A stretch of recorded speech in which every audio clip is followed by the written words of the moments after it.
Hello Absurdisan and welcome to chat. So the Super Bowl happened, and as usually happens, it was interspersed with more commercials than actual gameplay. And these included commercials for the new Spider-Man film, new Captain America, the new Transformers, some pretty big franchises. And I'll get onto those actual adverts in a little bit. But in the wake of all that hype and commercialization and football, on Monday the 3rd of February, Marvel put out on their Facebook page a picture of the Winter Soldier without a mask. Now you might recognise this as being kind of a counterintuitive move, considering all of the trailers and all of the promotional material up until that point has been the Winter Soldier with a masked face. You can't tell who he is. And while those of us who've read the comics or have delved into Captain America's past a bit will know who the Winter Soldier is,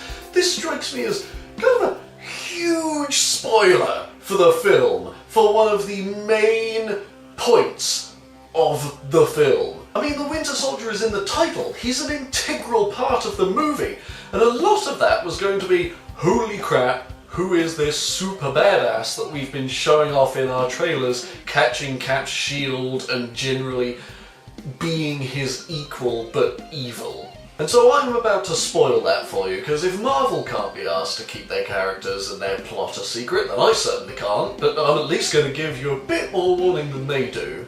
Okay? You ready? It's Bucky Barnes. Bucky Barnes! Bucky Barnes! Bucky Barnes! It's Bucky Barnes. Yes, Bucky Barnes, who you may recognise from the first Captain America film, when he was thrown out the side of a train and presumably died in a, Arctic river. I can't remember exactly where they were. So for people who may not have known who the Winter Soldier was, to see him unmasked and see it as, oh shit, that's that guy from the first film who I thought had died and he is now the Winter Soldier. Huge reveal potential ruined. Good job, Marvel. And so thinking about this, I realised that this is a thing now. Film studios seem intent on giving you all the information and leaving nothing for the audience to discover in the cinema itself. Whether it's through promotional posters, artwork, social media sites that they run, or trailers. Film companies no longer seem to trust the audience will go and see their film if they don't explain the entire thing to them beforehand. To go back to the Super Bowl commercial examples, there was the Captain America Winter Soldier trailer. Now, that didn't actually feature an unmasked Winter Soldier, but there was a hell of a lot in there. We discovered that the Winter Soldier is some sort of ghost spy assassin person who's been around for a while, Agent Romanoff. Black Widow knows about him. He's obviously a fairly big deal. Captain America is going to be going up against possibly S.H.I.E.L.D., possibly his own government. There's probably some sort of conspiracy in there.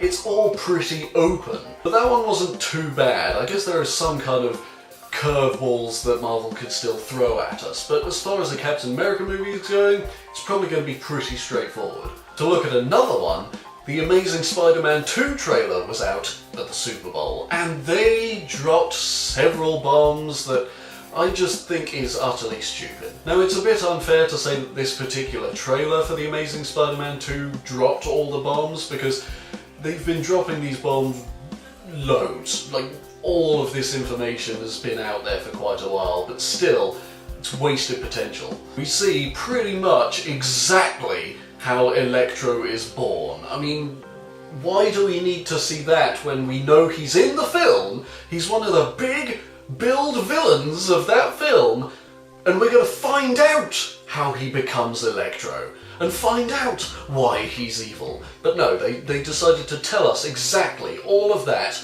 in the trailer. Because why? We also saw more evidence of what Rhino's up to, Paul Giamatti as Rhino. So yes, it looks like his truck can transform into some sort of mechanised Rhino suit for him. There are now 2 villains in this film that we know about. Fair enough. We want to try and avoid the situation that Spider-Man 3 with Tobey Maguire fell into, where there were too many villains and too little explanation and screen time. It's starting to get to that point. Now I can excuse them revealing that Electro and Rhino are in this film. It doesn't look like Rhino's going to have a massive part. It could just be showing what people are doing in the wake of Spider-Man existing in that world. But I don't like the fact that they showed Electro's origin story, because that's what the film should really be about. It is now about the villains. You need to make the villains the central point, and you're revealing far too much about them before people have even seen the film. But the big one that they've done before in promo material and other trailers and stuff is they've revealed that the Green Goblin is in this film. We knew that Harry Osborn was in this film now. We know that Norman Osborn is probably in the film somehow because of that fact. But why show us that the Green Goblin is in the film? Leave it for us to find out when we get there. We already know there are two villains. That's two big fights that Spider-Man has to have at some point in the film. We have seen that.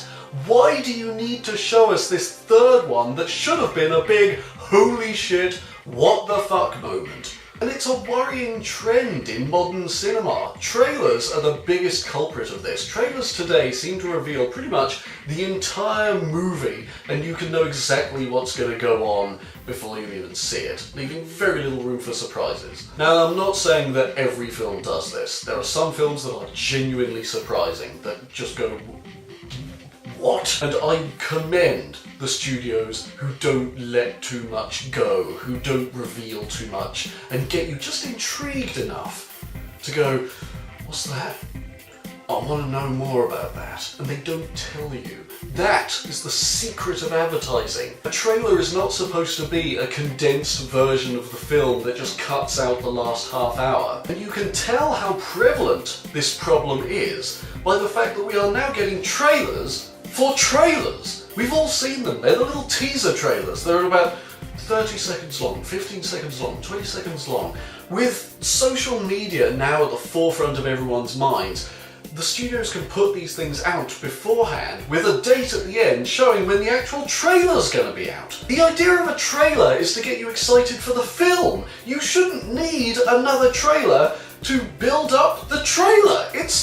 I don't get it. I know that getting the brand out there and having brand awareness is a big thing, so you want to get people knowing about your product. But constantly advertising the same thing and advertising the advertising for that same thing is not the way to go about it, because you end up revealing too much about your film.